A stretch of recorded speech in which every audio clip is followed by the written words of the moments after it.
lång kärlekshistoria. Det är 50 gånger som Dark står på scen i Svedala.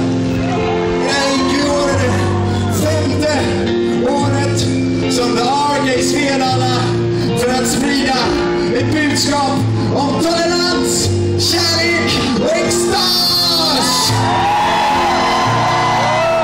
Extas! Men som jag sa, det är bara den yttre handlingen. I själva verket så kommer den här kärlekshistorien aldrig att dö.